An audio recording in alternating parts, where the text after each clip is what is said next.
مسجد تو پھر مسجد ہوتی ہے جو کہ سجدہ کرنے کے لغوی معنی کے تحت نہ صرف عبادت کے لیے مخصوص ہوتی ہے بلکہ یہاں معاشرتی، سماجی اور سیاسی طور پر استعمال ہونے کی شہادتیں بھی ملتی ہیں۔ ابتدائی طور پر یہ مساجد طلوع اسلام کے بعد کھجور کے تنوں، پتوں اور مٹی کے گار سے بنائے گئے، اور انہی مساجد میں دنیا میں تعمیر ہونے والی پہلی مسجد کعبہ تھی، جسے حضرت ابراہیم علیہ السلام اور حضرت اسماعیل علیہ السلام نے تعمیر کیا تھا، جسے آج مسجد الحرام کے نام سے جانا جاتا ہے۔ اور دوسری مسجد مسجد قباء تھی، جس کا نہ صرف سنگ بنیاد حضرت محمد مصطفیٰ صلی اللہ علیہ وآلہ وسلم نے اپنے ہاتھوں سے رکھا تھا بلکہ انہوں نے اس کی تعمیر میں بھی حصہ لیا۔ اس کے بعد مذہب اسلام کی شمع دنیا بھر میں جہاں جہاں روشن ہوتی رہی، بغیر گنبد اور بغیر مینار کے مساجد تعمیر ہوتی رہی، جن میں پاکستان بھی شامل ہے، جہاں سب سے پہلے سرزمین سندھ پر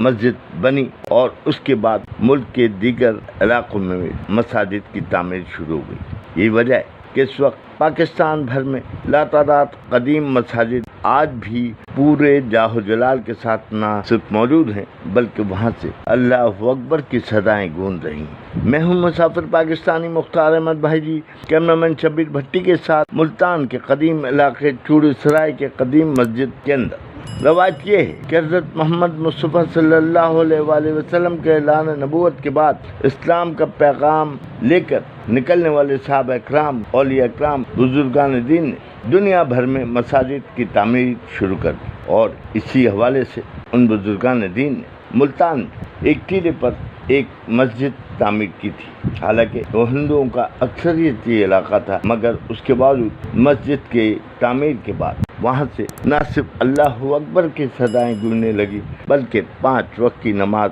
ادا کی جانے لگی۔ روایت میں یہ بھی ہے کہ مسلمان بادشاہ نصیر الدین محمود اور مسلمان سپہسالار محمد بن قاسم نے بھی نہ صرف اس مسجد کی تعمیر و توسیع کی بلکہ یہاں نمازیں بھی ادا کی۔ اس کے علاوہ 1947 میں ہندوستان سے ہجرت کر کے آنے والے مہاجرین نے بھی 1961 میں اس کی تعمیر و توسیع کی۔ کم از کم اس مسجد کی تعمیر کو 1200 سے 1300 سال گزر چکے ہیں، مگر اس کے باوجود آج بھی یہ پوری آن بان شان کے ساتھ موجود ہے۔ آج اس مسجد کو جامع مسجد محمد بن قاسم کے نام سے جانا اور مانا جاتا ہے، اور یہ قدیم عمارتوں کے درمیان تنگ و تاریک گلی میں موجود ہے، جس کے ایک کونے پر ہندوؤں کے پاٹھشالے کی دیوار میں ایک صاحب کرامت بزرگ کا مزار بھی موجود ہے، جہاں دن بھر زائرین کا تانتا بندھا رہتا ہے۔ اس مسجد کی تاریخ کے حوالے سے آستانہ فریدیہ کے پیر افضل فرید کہتے ہیں،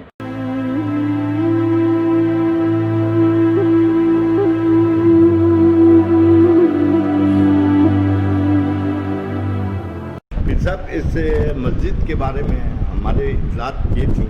کہ محمد بن قاسم نے اس کی بنیاد رکھی،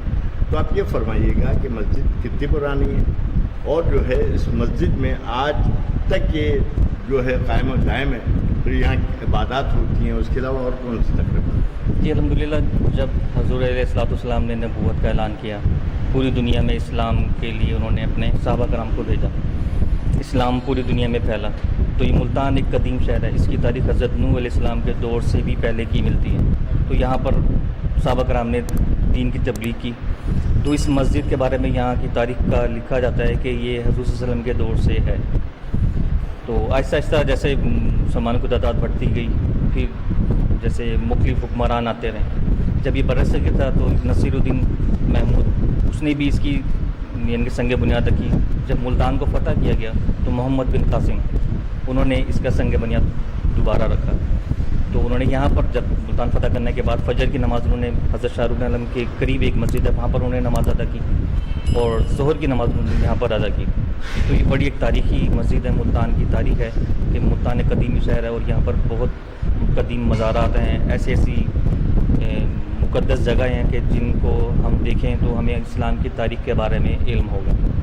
یہ مسجد ملتان کا شہر جو اندرون شہری علاقہ ہے، یہ چوڑی سرائے وہاں پر یہ موجود ہے، اور ابھی بھی یہاں پر الحمدللہ 5 وقت نماز ہوتی ہے، ذکر کی محفل ہوتی ہیں، مختلف قسم کے نعت کے پروگرام ہوتے ہیں، الحمدللہ لوگ فیض یاب ہوتے ہیں۔ الحمدللہ انشاءاللہ جب تک زندگی ہے تو انشاءاللہ اس مسجد کی تعمیر بھی، جیسے اگر